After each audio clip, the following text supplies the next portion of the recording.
Hi, welcome to this edition of OCTV. As you can see, we're up on the roof, and even though it's winter, the work doesn't stop here at the United Community Mansion House. And I'm joined by the one and only Mike Comey. Mike, what are we going to talk about today? So today we're going to actually talk about the dormer rehabilitation on the south wing of the Mansard roof. Um, the south wing of our whole entire facility makes up only 1/4 of the complex here. And we have 54 dormers on the south wing alone.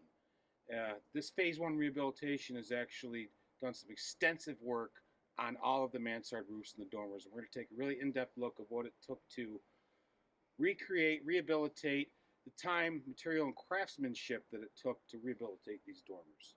Yeah, and actually, the mansard roof here is one of the most iconic pieces of architecture at the Mansion House, and it's something we pass every single day. And it's not only really stylish. This style here became popular in the middle of the 19th century, mainly in France in the rise of Napoleon III and what's called the Second Empire style. This would have made the Mansion House stand out as some of the most stylish architecture in the area. And some of the most iconic buildings in the country actually employ a mansard roof in the Second Empire style.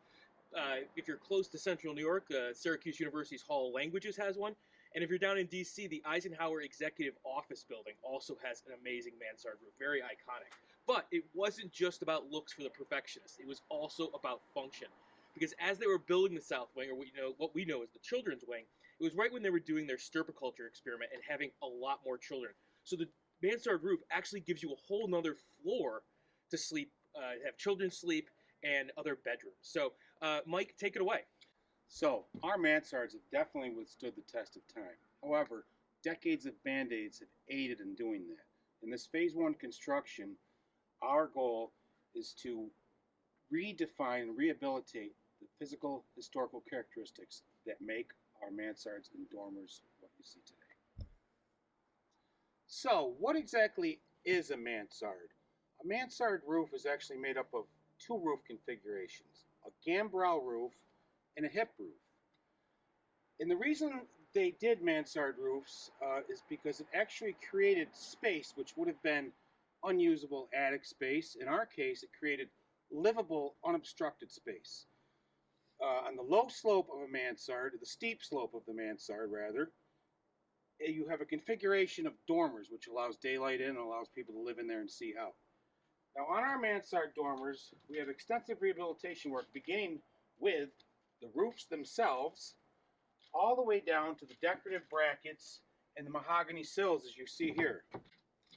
Now here's a prime example of some deterioration that we encountered along most of our 54 dormers on the south wing.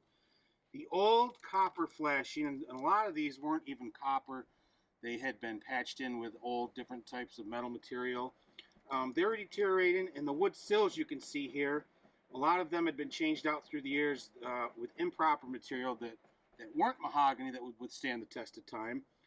These are all coming out, and they have come out.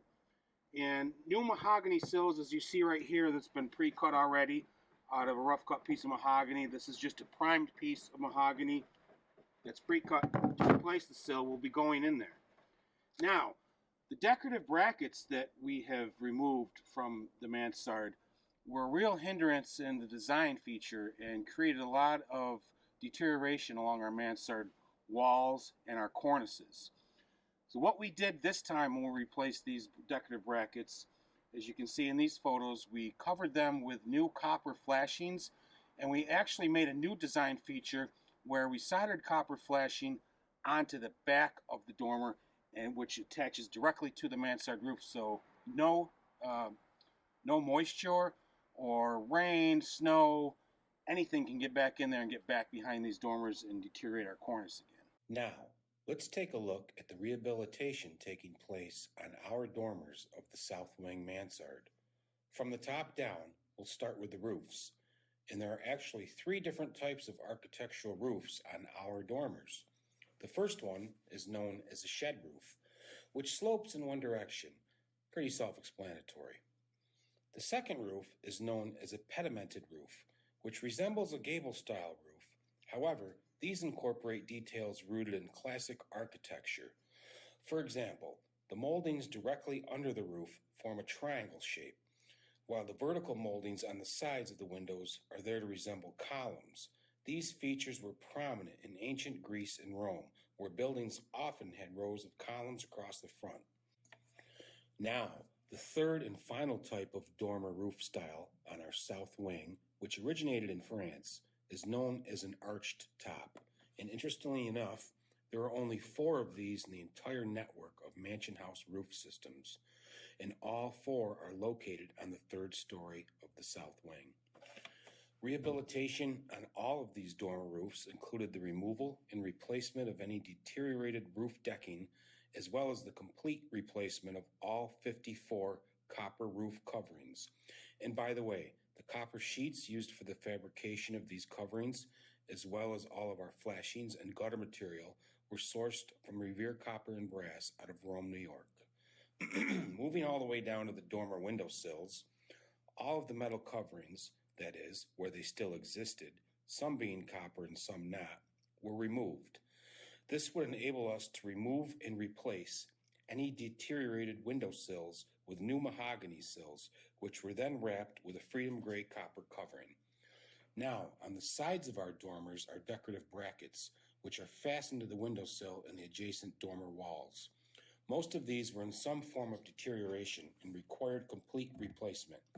As you can see here, patterns were made, pieces were cut, fabricated, and glued together. Now, as you can clearly see in this mock-up, with the new decorative brackets in place, there is a space between the bracket and the mansard wall where the slate gets installed. This space on all of these dormers has forever been a catch-all for not only debris like leaves and thatch, but also a holding area for snow and ice. That is until now. Together with our building committee, architect, and tin knockers, we developed a way to not only wrap the decorative brackets in freedom gray copper, but to go a step further and actually fabricate flashing right into the copper covering itself, hence becoming one whole entire unit. Let's take a look at how these are made.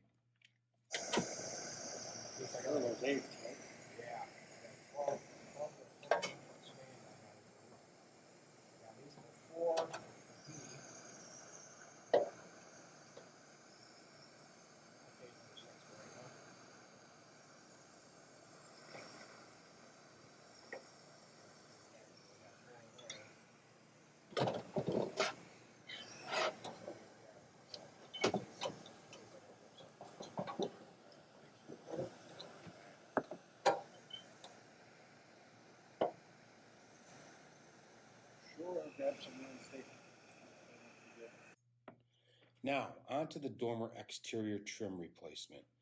As you can see in this mock-up, newly milled mahogany trim would replace any existing deteriorated trim.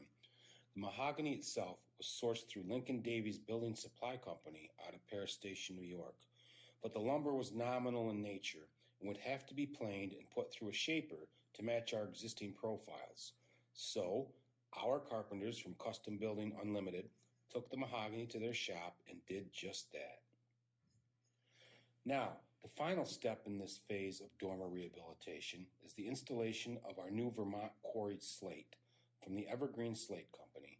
And here to explain this process is Eric Larson from Pulver Roofing.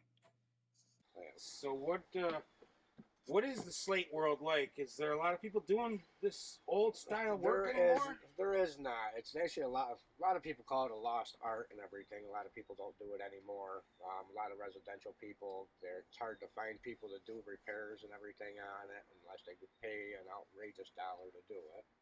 You know, so, but it's fun to do. It's time consuming, and I just like doing it. So for anybody looking for work out there, up and coming construction people, there you go. There's a great opportunity to learn a new trade that's going to pay very well. So today, let's see what Eric's actually doing here on our unique dormer situation here. We have a barrel roof dormer, we call it, on our mansard roof. And as you can see, there's some very ornate decorative dormer brackets on the bottom that he has to put slate around. Let's see how Eric does this. All right. So that's right the way it's supposed to. So then you take Slate is always supposed to be put on with copper nails. Oh, that was garbage. What's that? These are 2-inch copper nails. And you just put them in. You never want to over nail slate because of the fluctuation of when the buildings and everything, it it still fluctuates and moves. Like you can see, it's always got to be able to move.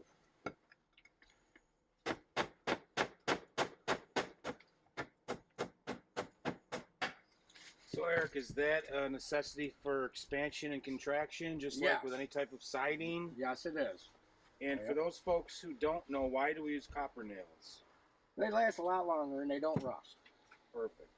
And can you just explain some of the tools of the trade that you're using to work on slate? This is just a slate hammer. What you can do is with the slate hammer, as you see, as I already showed you, you can cut with it, you pound with it, you can pull nails with it if need to from either side. You can use it as a pry bar to pry out if you have to adjust it to loosen the nail just a little bit more. Then the punch on the back.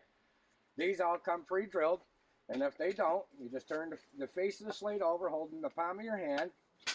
Oh, that one broke. But anyways, and there's your nail hole.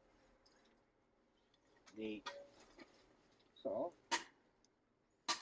sometimes you gotta hit them a couple times just to get it to go through. That there does not weaken the slate. Then you just take your copper nails and you can put it up.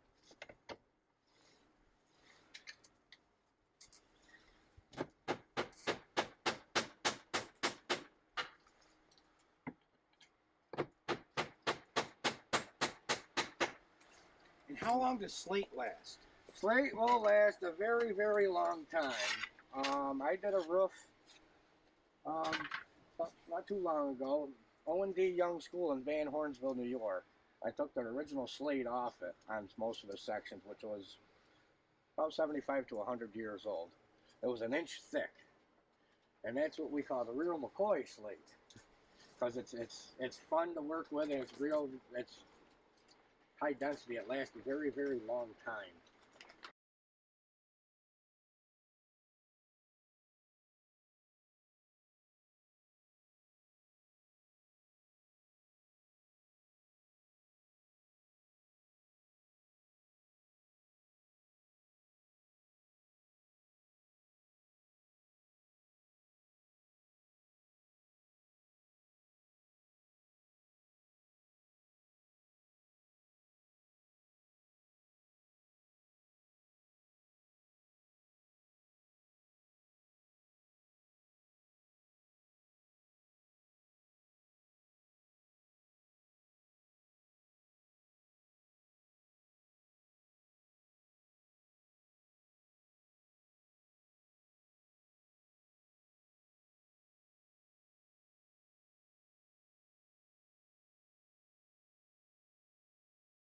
Wow, Mike, I had no idea all that work went into something that I pass by every day and kind of take for granted. I don't think anyone has really noticed that and taken in. It's a real testament to the craftspeople here, but also the dedication of everyone here at the Mansion House, especially you, to saving this national treasure. So thank you so much for tuning in, and we'll see you next time. Stay tuned as we define more characteristics and show them to you as the project progresses.